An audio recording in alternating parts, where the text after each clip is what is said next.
Assalamualaikum warahmatullahi wabarakatuh. Kami dari kelompok 7 akan mempresentasikan LKS eksperimen dan LKS non-eksperimen yang telah kami buat. Yang pertama itu ada LKS non-eksperimen, eh, di mana anggota dari kelompok 7 ini ada Ayi Latifah, lalu ada Intan Jati Nurani, dan Salsabila Oktaviani. Boleh di-scroll. Kemudian ada lembar kerja siswa sifat koligatif larutan. Ini covernya. Setelah itu ada kompetensi dasar, itu 3.1 dan 4.1, menganalisis fenomena sifat koligatif larutan dan menyajikan hasil penelusuran informasi tentang kegunaan prinsip sifat koligatif larutan dalam kehidupan sehari-hari. Kemudian di sini ada indikator pencapaian kompetensi, di mana siswa itu dapat menjelaskan apa yang dimaksud dengan sifat koligatif larutan, lalu menganalisis fenomena sifat koligatif, penurunan tekanan uap larutan, dan menganalisis perhitungan yang berlaku dalam fenomena sifat koligatif larutan, penurunan tekanan uap larutan.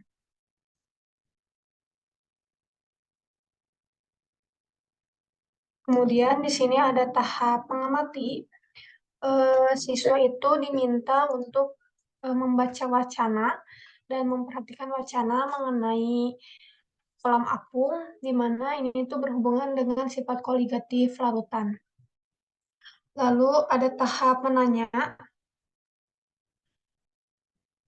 Berdasarkan wacana yang di atas itu, siswa diminta membuat pertanyaan berhubungan dengan sifat koligatif larutan pada tekanan uap larut ini. Lalu di sini ada mengumpulkan data, disajikan tabel, dan ada pertanyaannya, 5 pertanyaan. Itu siswa untuk melihat data nomor 1, nomor 2, itu apakah zat larutnya sama dan bagaimana dengan penurunan tekanan uapnya. Lalu pada 1 dan 4 itu apakah zat larutnya sama dan bagaimana dengan penurunan tekanan uapnya. Lalu pengaruh nilai fraksi mol zat terlarut terhadap penurunan tekanan uap yang terjadi dan hubungan antara nilai fraksi mol zat terlarut dengan penurunan tekanan uap larutan, dan bagaimana pula hubungan antara nilai fraksi mol zat terlarut itu dengan tekanan uap larutan.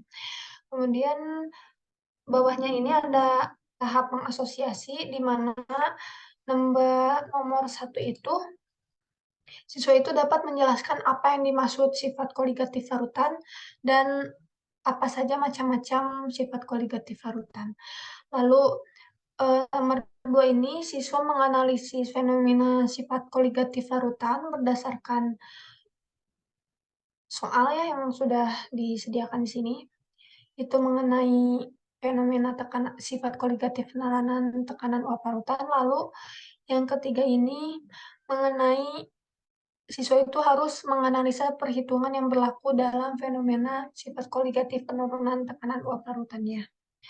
Dan terakhir itu tahap mengkomunikasikan, itu siswa diminta untuk presentasi dan diskusi hasil yang telah diperoleh di depan kelas.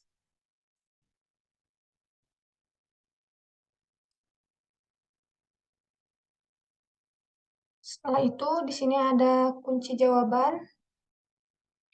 Itu pada tahap menanya siswa itu bisa menjawab pertanyaan sesuai kunci jawaban di sini. Lalu ada mengumpulkan data, mengasosiasi, itu jawabannya sudah tertera pada slide ya. Nah ini jawabannya. Lalu selanjutnya akan dilanjutkan ke rubrik penilaian lembar kerja siswa non-praktikum ini oleh Salsabila. Padanya dipersilakan. Baik, terima kasih. Selanjutnya mengenai rubrik penilaian lembar kerja siswa dan praktikum. Nah, di sini itu ada 3 rubrik penilaian. Yang pertama itu rubrik penilaian kelompok jawaban LKS yang terdiri dari 5 aspek. Nah, setiap aspek itu mempunyai indikator dan skornya masing-masing. Nah, kemudian terakhirnya itu skor yang didapat itu dijumlahkan, kemudian dibagi dengan jumlah skor 100 dikali 100.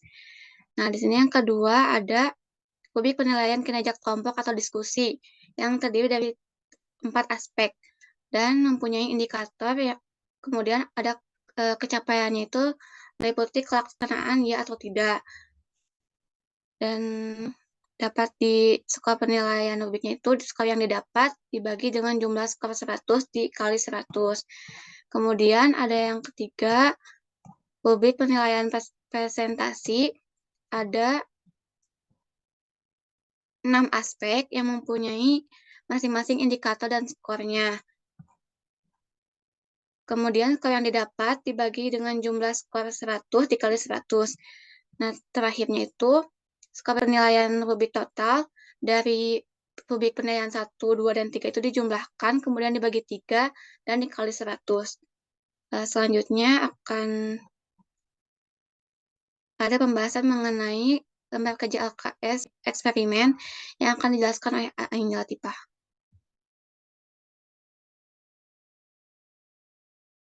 Baik, saya akan memaparkan tentang LKS eksperimen.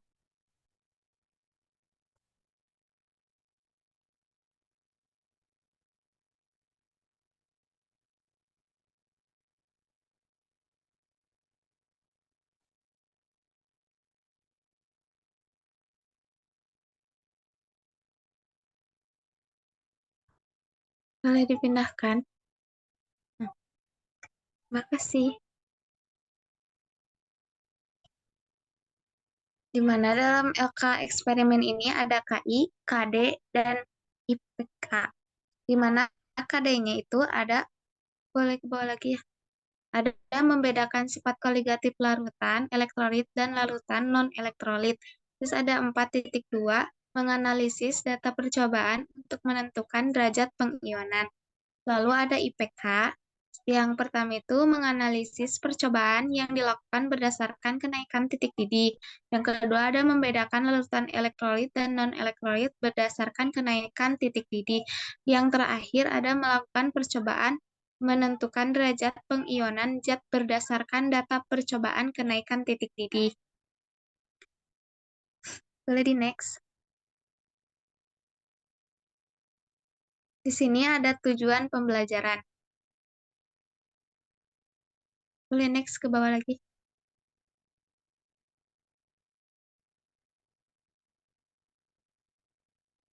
Nah, di sini ada tahap mengamati yang dipaparkan dengan wacana. Di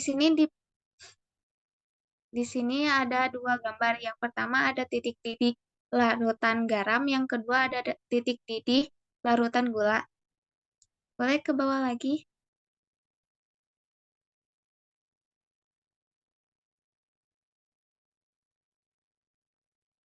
Nah, di sini ada tahap menanya, gitu kan?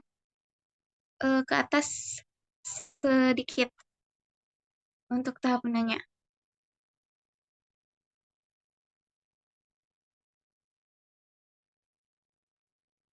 Sedikit. Nah, ini ada tahap menanya. Di mana tahap menanya ini untuk siswa berdasarkan wacana yang disajikan di atas gitu, buatlah 3 pertanyaan yang berhubungan dengan kenaikan titik didih tersebut. Boleh ke bawah untuk mengumpulkan data. Nah, untuk mengumpulkan data gitu dalam percobaan sesuai wacana sebelumnya, rancanglah percobaan titik didih pelarut murni, yaitu Aquades dan titik didih NaCl dan titik didih C12H22O11. Di mana ini ada ya pengamatan gambarnya. Lalu nanti kalian menuliskan gitu pengamatan sesuai percobaan yang dikerjakan gitu. Ada alat dan bahan, terus mengamati titik didih suatu pelarutnya. Next lagi ke bawah. Terus titik didih NaCl. Terus yang terakhir pengamatan titik didih C12H22O11. Nah, berdasarkan percobaan yang telah dilakukan, maka ada sebuah pertanyaan gitu. Yang pertama itu bagaimana titik didih larutan NaCl C12, H22O11 bila dibandingkan dengan titik didih pelarut murni atau aqueous, dan hitunglah delta TB-nya. Yang kedua, mengamati molekul air yang ditambahi garam lebih sulit menguap. Yang ketiga, berikan percobaan titik didih zat elektrolit dengan titik didih zat non-elektrolit. Keempat, kelompokkan larutan elektrolit dan larutan non-elektrolit berdasarkan titik didihnya. Dan pertanyaan terakhir, dari data di atas, tentukanlah derajat pengionannya. Nah, untuk tahap terakhir, mungkin ada membuatkan laporan hasil percobaan dan pengamatan yang telah dilakukan karena temanmu, yang berisi judul, tanggal percobaan, tujuan percobaan, dasar teori, yang bersumber dari buku ataupun internet gitu, hasil pengamatan dan kesimpulan. Mungkin pemaparan dari saya dicukupkan sekian untuk LKS eksperimen, dan untuk rubrik penilaiannya saya kembalikan lagi kepada Sasa. Terima kasih.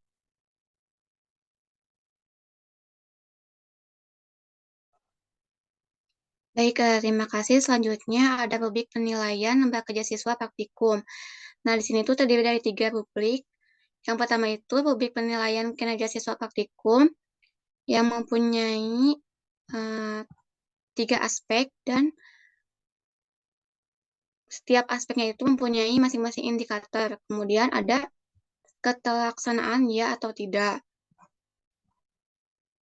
Nah, dari indikator tersebut skornya itu ditambahkan, kemudian dibagi dengan jumlah skor dikali 100. Kemudian ada rubrik yang kedua, yaitu mengenai penilaian keterampilan praktikum yang terdiri dari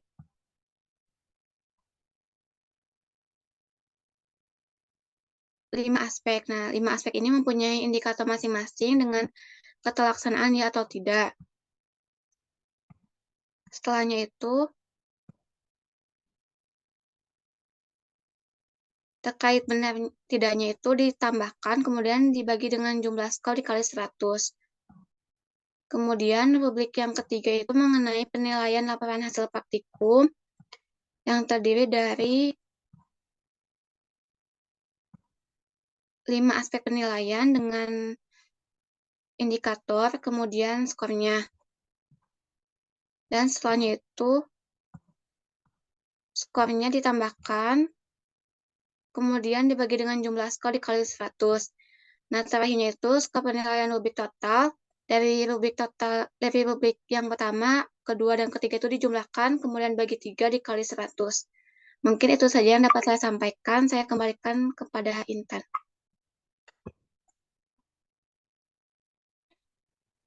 Baik, pemaparan sudah selesai. Mungkin sekian saja presentasi dari kami. Mohon maaf banyak kekurangannya.